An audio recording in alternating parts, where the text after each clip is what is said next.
Hola, bienvenido una vez más al video tutorial.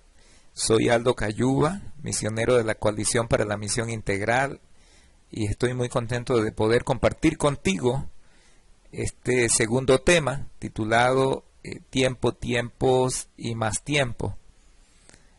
Vamos a hablar en este tutorial acerca de el tiempo que debemos de tardar desde el llamado que recibimos, desde la confirmación del llamado de Dios al campo misionero ministerial a el momento en el que estamos ya ubicándonos en ese contexto de ministerio.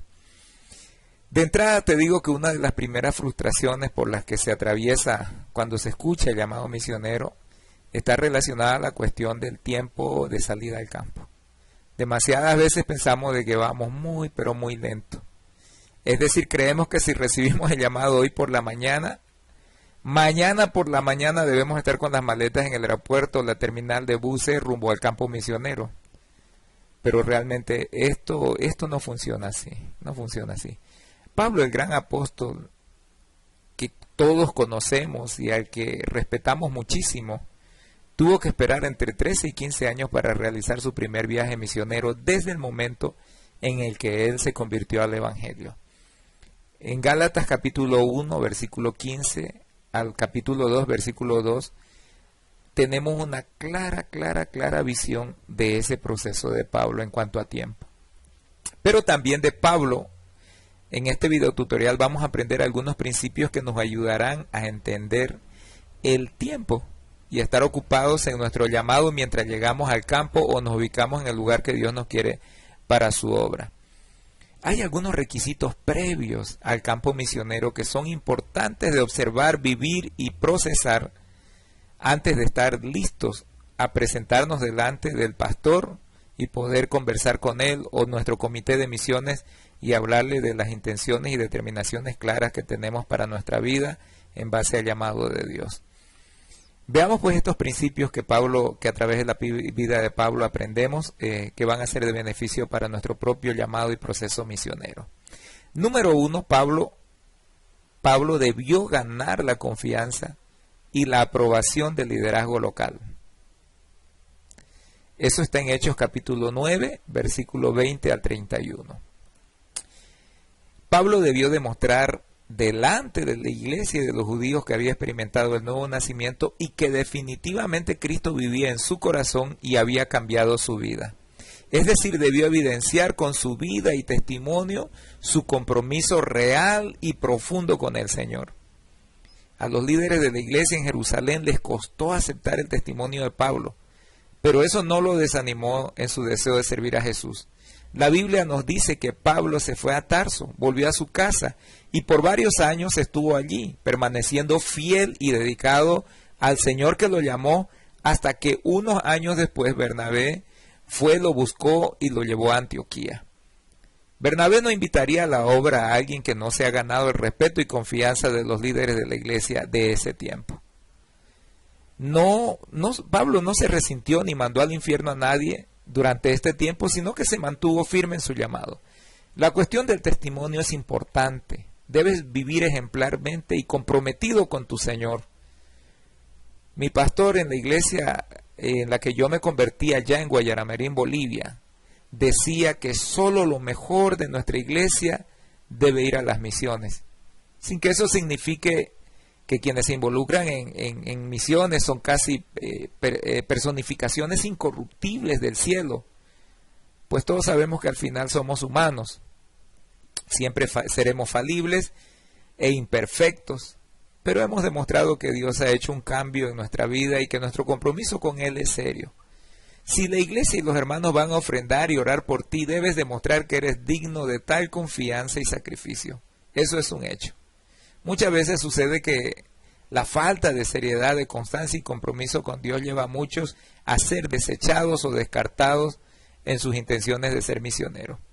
Creo que en este sentido y especialmente para el campo misionero, lo mínimo que tú y yo debemos ofrecer a Dios es la excelencia y una clara convicción del llamado. Si no estás dispuesto a trabajar por ello, nadie te tomará en serio, y menos como candidato para esa sublime tarea. Así que una parte importante de tu camino al campo misionero es lograr la aprobación, el reconocimiento y el respeto por tu seriedad, por tu compromiso y dedicación, ¿verdad?, de parte de los líderes de la iglesia. Es decir, ellos te van a reconocer y respetar por lo que hayan visto en ti, y es tu tarea ganarte la confianza de ese liderazgo local. En segundo lugar, Pablo debió realizar un ministerio previo, fuera de toda la capacitación que tenía. Escúchame bien, la capacitación es una parte importante, juega una parte importante, pero Pablo, con toda la educación que él tenía, ¿verdad?, habiendo sido educado por un prestigioso maestro, y además, como fariseo, había ganado su posición en el liderazgo religioso judío, aunque ya lo había hecho en el contexto de los judíos, él debía ganarse ese respeto ministerial dentro de la iglesia cristiana. En Hechos capítulo 9, versículo 20 al 22, vemos una clara disposición de Pablo a predicar la palabra de Dios sin temor, ¿verdad?, y con dedicación. Pero tuvo que ir a Tarso para luego ministrar en Antioquía, desde donde fue enviado junto a Bernabé al campo misionero. Y eso lo vemos en Hechos capítulo 12, 24 al 13, 3. Es interesante para mí este aspecto de la vida de Pablo, pero solo después de que Pablo ministra dentro de la iglesia local, allí en Antioquía, y es reconocido y aprobado por el ministerio desarrollado dentro de esa iglesia, solo recién y después de eso es llamado y comisionado para las misiones. ¿Verdad? Entonces, tú debes de realizar un ministerio previo significativo e importante dentro de tu propia iglesia. Ahora, debes capacitarte para el ministerio misionero, y eso implica, como Pablo, que debes estar en tu Arabia por el tiempo que sea necesario. Es decir, debes de ir a un instituto bíblico o cumplir con los requisitos básicos de las agencias misioneras en cuanto a la capacitación, aunque esto lo vamos a ver después en más detalle. Hay un dicho conocido que reza: el que quiere ir a la China, que empiece por su esquina. Si quieres ir al campo misionero, debes empezar haciendo en casa lo que harás en el campo. Es decir, debes estar comprometido en el servicio y ministerio de tu iglesia local. Hace unos años un pastor, ¿verdad?, escuché ¿cómo se llama?, esta historia de un pastor que va a donde otro pastor, un colega suyo, y le dice: estoy preocupado porque ayer vino un joven a hablarme de que Dios lo llama a las misiones y que como iglesia nosotros debemos apoyarlo. El otro pastor le dice: ¿y qué? ¿No sabes cómo liderar el esfuerzo misionero de tu iglesia? A lo que el otro pastor responde: no es eso. Es que no sé quién es ese joven, no lo conozco, no lo he visto involucrado en nada dentro de nuestra iglesia, así que no tengo ni idea de quién sea. Si quieres ir al campo misionero, debes empezar haciendo en casa lo que harás en el campo. No cometas el gran error de saltar del anonimato ministerial dentro de tu iglesia al estrellato internacional de las misiones. Difícilmente la iglesia te apoyará de esa manera, y cuando te presentes a tus líderes pidiendo apoyo para ir al campo misionero, no dudes que la respuesta será no rotundamente. Y esa respuesta no vendrá del diablo, te lo aseguro, sino de Dios. Porque Dios no quiere que vayas sin la experiencia de haber servido a tu iglesia, a tu gente. Porque si no amas a quienes ves y están contigo o te rodean, es difícil amar sinceramente a quienes aún no conoces, como los musulmanes, hindúes, tribales o quien sea. Sirve a tu iglesia y ella, en obediencia a Dios, te enviará a las naciones, como lo hizo la de Antioquía en Hechos capítulo 13. Así que esfuérzate por lograr un trabajo serio dentro de tu iglesia. Establécete en un ministerio sólidamente y desarróllalo antes de poder pensar o de solicitar que se te considere para el campo misionero. En tercer lugar, Pablo demostró una clara disposición al servicio y al sacrificio en la obra de Dios. Cuando tú lees 2 de Corintios capítulo 11, desde el versículo 16 al 33, Colosenses 1, versículo 24, hasta el 2, versículo 1, Filipenses 4, 10 al 13, y Primera de Tesalonicenses 2, 1 al 12, solo para mencionarte algunos, pasajes, uno puede ver que Pablo tenía una meta clara. Esa meta era la proclamación del Evangelio y quiso servir a la gente predicando la palabra y confirmando a las iglesias. Él nunca se sirvió de la iglesia. No utilizó su ministerio para hacerse un nombre o como una forma de ser servido, o peor aún, de vivir bien acomodado social y económicamente, sino todo lo contrario. En el ministerio ofreció todo lo que tenía, ¿verdad? Y en obediencia a Dios dio hasta su vida. Pablo no esperó tener todas las comodidades para así hacer la obra. Él no puso requisitos previos. Bueno, necesito una moto, necesito un barco, un boleto, no, nada de eso. Su pasión lo llevó a vivir en condiciones extremas y en medio de grandes necesidades. Pablo aprendió a contentarse cualquiera sea su situación. De modo que debes estar preparado para el sacrificio si deseas ser misionero. El sacrificio y las misiones no se separan nunca. Escúchame, el sacrificio y las misiones no se separan nunca. No se separan nunca. No es un secreto que nuestra iglesia latina y probablemente tu iglesia local aún no estén totalmente madura en el tema de las misiones. De modo que quienes están saliendo en este tiempo al campo sufrirán un poco más que quienes irán después. Esto por la fragilidad del compromiso de la iglesia y su constancia en la oración y en la finanza. Pero eso no es todo, ya que habrá gente que interpretará tus motivaciones misioneras de 1001 formas, pensando que estás en busca de fama, de dinero o de turismo. Esto te causará mucho dolor y podrá ser causa de amargura. Según tú, tendrías motivos justificados para aborrecer o odiar a alguna persona por ello, pero no hay justificación para el odio y la amargura cuando tenemos a Cristo en nuestras vidas, y más cuando deseamos ser embajadores del amor de Dios. Así que hay que seguir adelante. Al final, en esto no serás ni el primero ni el último. Ya nos han juzgado. Y yo me acuerdo hace unos años atrás, cuando hablé al principio de mi deseo de ser misionero y de servir al Señor en este campo, alguien se me acercó y me dijo: hermano, usted quiere que le paguen vacaciones gratis, quiere ir de vacaciones con todo pago, porque estaba interpretando que esa era mi motivación. En 1 Corintios capítulo 4, versículo 9, 2 Corintios 1, 8 al 11, 13 y 10, 1 al 12, 10, Colosenses 1, 24 y 28, nos hablan acerca de eso, del juzgamiento y del sacrificio. Sin embargo, tú debes estar seguro de que tus motivaciones sean las correctas, porque debes saber que darás cuenta a Dios de todo lo que hayas hecho en y por su nombre. Así que ten cuidado con esto. Hay gente que utiliza el nombre de Dios para su beneficio personal, pero tú no debes estar entre ellos.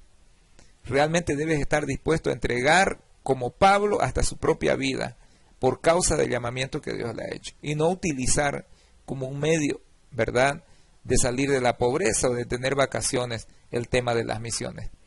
La verdad te diré que en el campo misionero se sufre por el cambio de la cultura, por los momentos de necesidad, por la soledad, por el abandono. Cuando nadie te escribe de tu iglesia, amigo, por las malas interpretaciones de tus motivaciones misioneras o por el rechazo de la cultura a la que vas, y a veces hasta por tus propias expectativas, ¿no?, que tenías una idea de ensueño respecto al campo misionero y cuando llegas allá te das cuenta que la realidad es otra. Debes estar listo para cumplir con el llamado a pesar de todo. Si no estás listo a sacrificarte, la verdad es que te digo, las misiones no son para ti. Pues misiones y sacrificio se parafrasean con las mismas palabras. Así que ánimo con eso y afirma tu corazón y tu valentía para servir al Señor. En cuarto lugar, Pablo se disciplinó espiritualmente.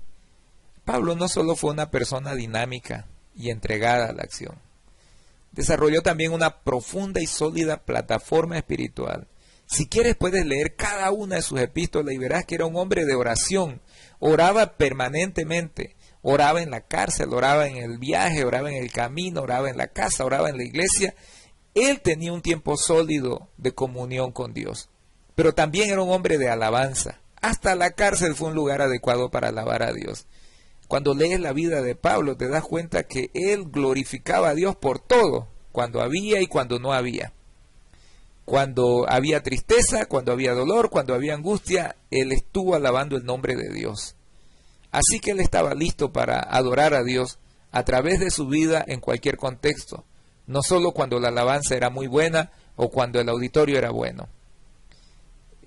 Por testimonio personal, y no solo por testimonio personal, sino de muchos hermanos, ¿verdad? He aprendido que alabar a Dios suele ablandar y alivianar el duro terreno de nuestro servicio misionero. La alabanza a Dios es el resultado de una profunda relación con Él. Así que aprende a alabar a Dios y glorifícale en cualquiera de las situaciones en las que estés, por las que estés atravesando en tu vida. También Pablo fue un hombre de mucho estudio de las Escrituras. Él andaba con los libros, él andaba estudiando, él andaba leyendo. Incluso le pidió a Timoteo que le trajese los pergaminos, pues necesitaba seguir creciendo en la palabra de Dios. Eso está en 2 Timoteo 4:13. Además en sus cartas él hace mención a literatura que incluso no era sacra, en Hechos capítulo 17, versículo 28. Bueno, para hacerte una conclusión así breve de este espacio, de esta sección, Pablo desarrolló la espiritualidad del camino. Mientras ando, aprendo y hago. Y supo valorar la espiritualidad que heredamos de la iglesia. De hecho, la cuestión de la vida espiritual es un asunto de vital importancia para tu supervivencia, en el campo misionero. Solo con oración, adoración y convicción en la palabra de Dios podrás permanecer en el campo, y no solo permanecer, sino también ser feliz y fructífero en ese mismo campo misionero. De entrada, o más bien de paso, te digo que vamos a tocar el tema de la espiritualidad o las disciplinas espirituales que son ideales en la vida de un misionero en otro video tutorial. Entonces, como verás, el proceso o camino al campo misionero toma su tiempo. Se estima como promedio que desde que una persona recibe su llamado misionero hasta que sale al campo transcurren entre 2 y 5 años. En ese sentido estamos mejor que Pablo. Obviamente tu salida dependerá de cuánto tienes y cuánto te falta. Dios sabe cuánto te falta y no te estreses por el asunto. No olvides que el principal interesado en alcanzar a los no alcanzados es Dios, y Él te dirá cuando estés listo para salir. Invierte tiempo en trabajar en las cosas que te faltan, tanto dentro de tu iglesia como fuera de ella. Así también como las cosas que como persona te faltan para ser un cristiano de la gran comisión o misionero. Eso sí, es necesario que estés atento a lo que Dios estará poniendo en tu camino. Pues no solo se trata de que tú estés convencido que Él te llama, sino también de que estés preparado para la tarea. Finalmente, ni estés muy quieto, ni tampoco estés muy estresado. Camina los senderos que Dios te abrirá a su debido momento, pues como la Biblia lo dice, Él lo hizo todo hermoso en su tiempo. Eclesiastés capítulo 3, versículo 11, nos los confirma. Te damos algunos pasos prácticos respecto a este tema. En primer lugar, involúcrate en el ministerio de tu iglesia. Tienes que ser una persona reconocida por estar participando en lo que tu iglesia hace en el lugar en el que está. Así que busca el ministerio que más te agrade, busca los lugares en los que tienes más potencial, donde tienes más dones, más talentos, y que en los que tú puedas mostrar el nivel de compromiso, dedicación y de sacrificio que tienes para con la obra del Señor. Luego, si te comprometiste, cumple sin mirar a los demás. No importa lo que los demás hagan, lo que importa es lo que tú haces para tu Señor. Recuerda a la mamá de Samuel, que ella hizo un compromiso con el Señor y lo cumplió. Aunque los sacerdotes y el sacerdocio en sí estaba corrompido, ella cumplió la palabra que había empeñado con su Señor sin importar cómo estaban los demás. Así que cumple. Y en tercer lugar, fortalece tu vida espiritual disciplinadamente. Tienes que desarrollar una vida espiritual consistente, tienes que ser disciplinado en tu relación, en tu comunión con Dios. Así que esfuérzate por mantener la disciplina espiritual, porque eso es algo que va a ayudarte a ti a evidenciar tu profundo amor y genuino y profundo amor por tu Señor. Bueno, Dios te bendiga.